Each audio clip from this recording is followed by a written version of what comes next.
Neville Goddard.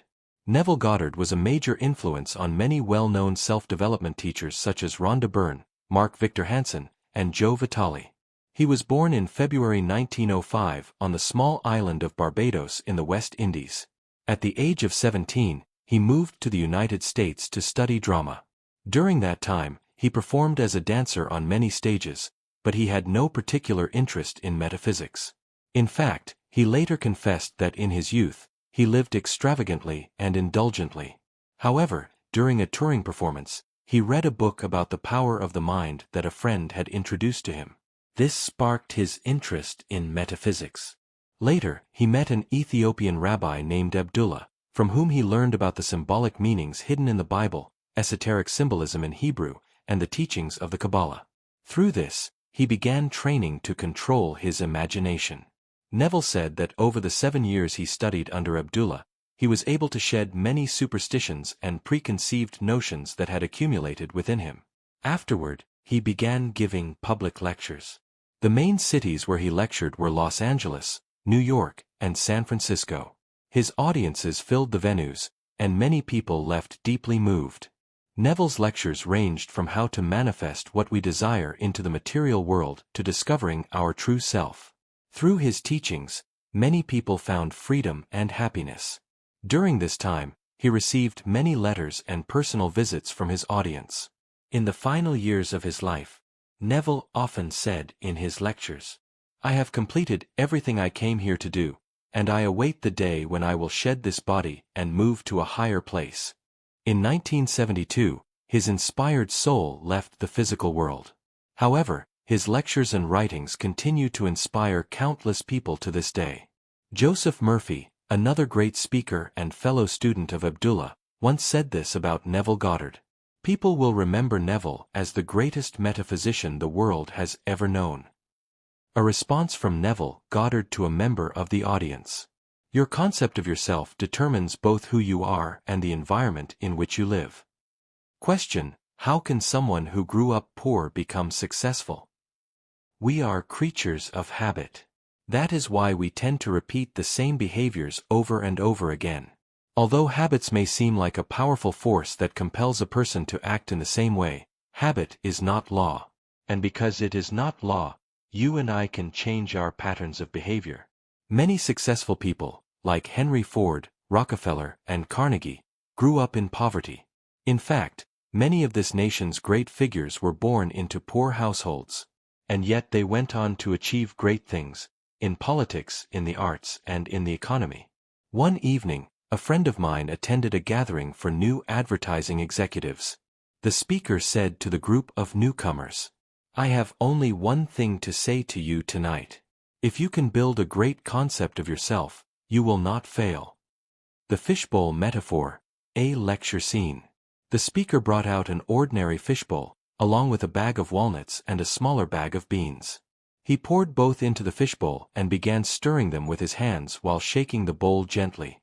Then he said, "This fishbowl represents our life. Just as life is constantly changing and filled with a living rhythm, we cannot stop the shaking. Look closely, see how the large walnuts rise to the top while the small beans sink to the bottom."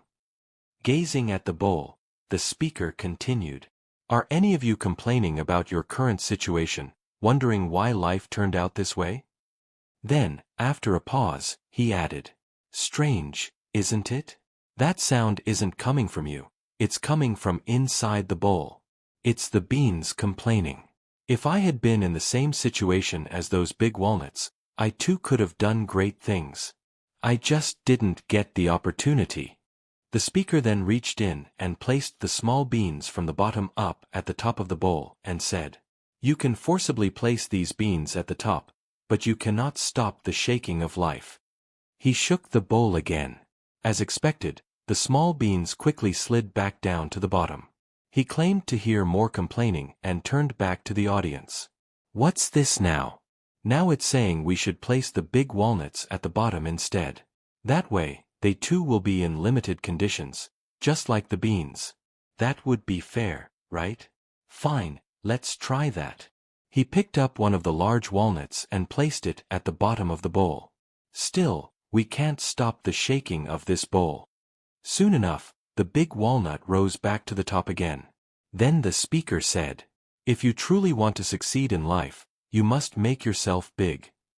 My friend took this message deeply to heart and began to accept as fact that he was already a successful businessman.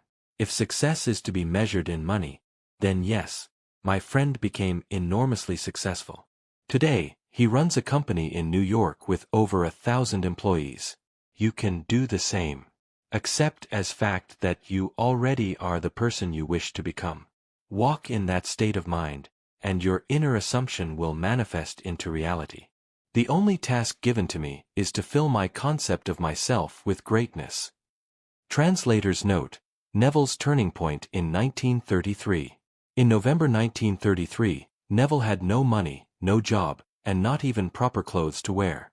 Suddenly, he felt a strong urge to return to his home island, Barbados, for the first time in 12 years. He shared this with his friend and teacher, the Ethiopian rabbi named Abdullah. "Abdullah, I've had this strange feeling. For the first time in 12 years, I really want to go back to Barbados." Abdullah replied, "If you want to go, then you are already there." It was an odd thing to say. Neville was clearly standing in New York on 72nd Street, but Abdullah told him he was already in Barbados.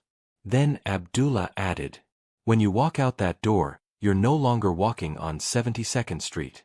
You're walking on roads lined with palm trees and coconuts.